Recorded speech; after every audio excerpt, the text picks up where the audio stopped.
complicado. O Edson é escritor, o Edson trabalha com isso há muito tempo, essa autoajuda que as pessoas, eu acho que precisam cada vez mais, não é? O mundo vai se tornando cada vez mais capitalista, materialista, né? Então as pessoas precisam um pouquinho mais desse sentimento que vai ficando meio abafado, né? Agora, por que você acha que as pessoas estão tão desequilibradas nos dias de hoje? Bom, até por conta disso mesmo. Na medida em que você vai indo demais para um extremo, o extremo da competição, de que você tem que levar vantagem, como se a vida fosse só isso, né? A gente acaba ficando focado no mundo físico, material, né? Então a gente acha que a vida é só isso aqui. Só que é muito mais que isso, né? A essência, as relações humanas são muito mais importantes do que simplesmente você competir para conquistar posições, conquistar coisas, né? E vai perdendo mesmo aquele sentido mais importante da vida, né? Que é o amor, que é a amizade. Mas então, Edson, se isso vem acontecendo e de uns anos para cá a gente sente com mais força, você acha que é um pouco de responsabilidade, de ausência da família, ou responsabilidade da família, que não passa mais esses valores? Porque uma coisa Quando vai... corre, esquece de passar. Uma coisa vai levando a outra, né? Na medida em que eu vou esquecendo alguns valores, né? Eu vou contagiando outras pessoas assim, e assim as famílias, uma contagia a outra, e a programação hoje, tanto em termos de imprensa, como das relações humanas mesmo, fica voltada para esse aspecto mais de competitividade, né? De ter as coisas, né? Fazer uma pergunta para você, olha, nós estamos voltando de um final de semana. O que você lembra de ter conversado assim com a sua família? De ter batido papo, de ter falado sobre esses valores? Será que aconteceu alguma coisa, não?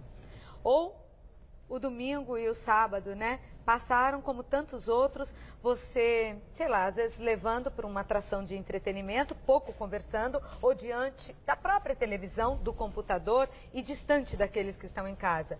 Porque se a gente parar para fazer uma análise, se fala muito menos hoje, não é? Entre as pessoas da família. Principalmente as coisas mais importantes, deixa de lado, né? As pessoas estão o tempo todo se cobrando, né, e competindo. Eu acho que a palavra competição, ela entra para mim no contexto geral hoje do mundo, né? Nas famílias e nos países, as pessoas estão competindo o tempo todo.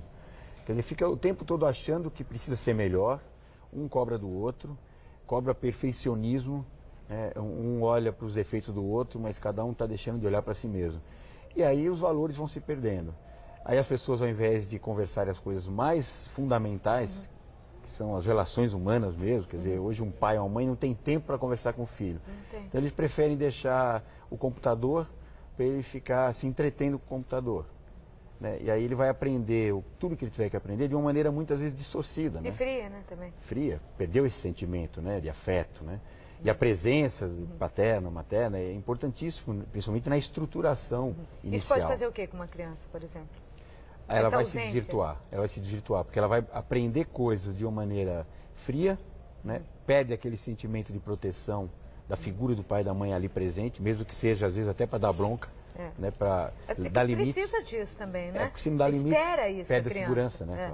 Você vai perdendo a segurança. Você precisa ter limites. Embora a criança ela tenha aquele aspecto assim de rebeldia natural de quem está descobrindo a vida, ela ao mesmo tempo precisa de limite para se sentir segura. E às vezes até faz as coisas para que você imponha um limite, para que você dê uma bronca, para que você chame atenção, para se sentir segura e amada. Perfeito. Não é? Inconscientemente, ela busca limites, embora a postura dela seja de rebeldia. Mas no fundo o que ela quer mesmo é encontrar limites, segurança. Ela quer desafiar para encontrar limites e se sentir segura. E assim a vida inteira.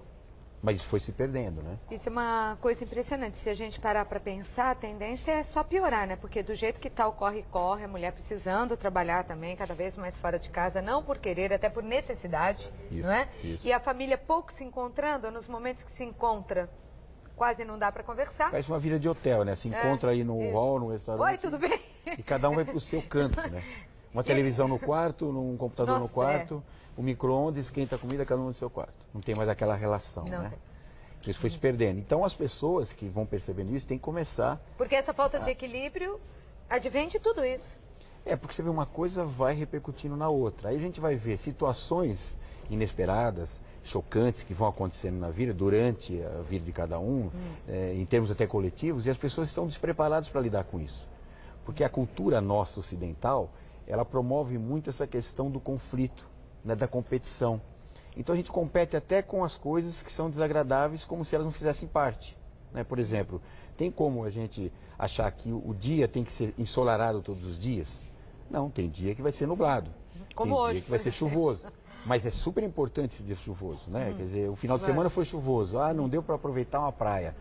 Mas deu para aproveitar fazendo outras coisas. Lógico que sim. Mas só que a nossa cultura não, ela promove aquela questão de que essas coisas que não me dão prazeres, eu fujo delas. Então eu luto contra elas. E você não tem que lutar contra elas, você tem que entender o que elas estão ali fazendo, qual a oportunidade que ela está te dando, os valores positivos das coisas. E quando acontece, você estava falando de fatos chocantes, assim, quando acontece um fato desse, que mexe com toda a população, como tem reagido essa população? Como as pessoas hoje em dia reagem a uma tragédia, por exemplo? Elas se deixam levar por todo o aspecto nocivo ou negativo daquela situação. Porque toda situação tem dois lados. A gente sempre enxerga, estamos acostumados aqui pela nossa cultura, a enxergar sempre o pior, né? O filho está atrasado, a gente não pensa, puxa, pegou um trânsito, furou um pneu, a gente já pensa, aconteceu o pior. A mãe pensa mesmo, Edson, porque do Mas não é jeito só que mãe, tá não, vida... viu? Não é só mãe? Não é só mãe, não. Mãe eu sei que pensa, né? Porque do jeito que tá esse mundo, você logo fica preocupado, fala, ai meu Deus, aconteceu alguma coisa. Então a tendência é essa, né? E quando a gente começar a perceber que tudo faz parte, quer dizer, existe a possibilidade de acontecer um fato negativo? Existe, mas existe também uma possibilidade de não ser negativo. Aí se aconteceu algo chocante, lógico, não é tão fácil lidar com uma situação chocante. Teoricamente é fácil, mas na prática você vai sentir. Viva aquilo intensamente, sofra o que tiver que sofrer, mas busque sempre uma luz, um ensinamento que faça você aliviar aquela dor, né? E tirar os melhores proveitos daquilo. E não enxergar aquilo como uma coisa ruim que veio na sua vida e que você não merece aquilo. Quer dizer, o papel de vítima, né? Eu não merecia isso. Bom, se eu estou passando algum aprendizado, eu tenho que ter sobre isso. Você acha que é sempre assim? Sempre. É sempre para aprender Sempre. alguma coisa? Porque eu não consigo enxergar a vida como uma coisa injusta, incoerente. Não? Mesmo Não. com tudo que a gente vê? Não, porque eu acho que o ser humano, ele mesmo cria esse sistema injusto. Por conta de tudo que a gente estava falando agora mesmo. Por alguma coisa que ele tenha que passar. É porque ele atrai isso, né? Se ele é ignorante, ele acaba atraindo situações, inconscientemente, buscando situações que façam com que ele aprenda. Né? Eu sou ignorante e não sei se o fogo queima, eu ponho a mão no fogo e me queimo.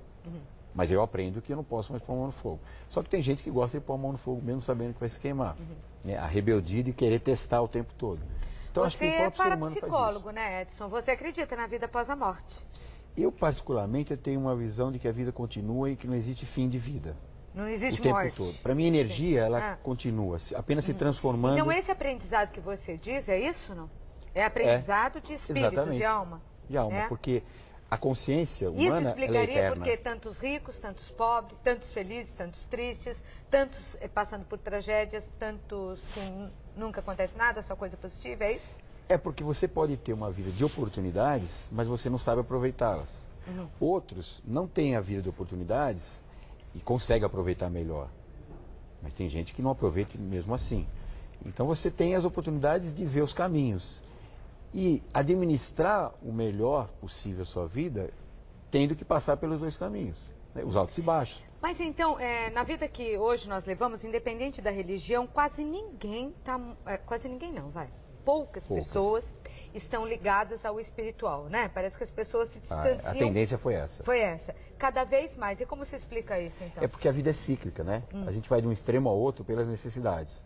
Você tem sede, fome demais de um extremo, você vai até aquele extremo. Depois aquilo te satura, aí você vai para o outro. Né? Excesso de calor, você não vê a hora de chover, né? Para refrescar. E o oposto também é verdadeiro. Na vida dos altos e baixos funciona igual. O que a gente tem que aprender é administrar isso e não ir demais para um extremo e nem demais para o outro. De que maneira? Ou seja, você assimila as informações, os ensinamentos que cada extremo tem para te ensinar.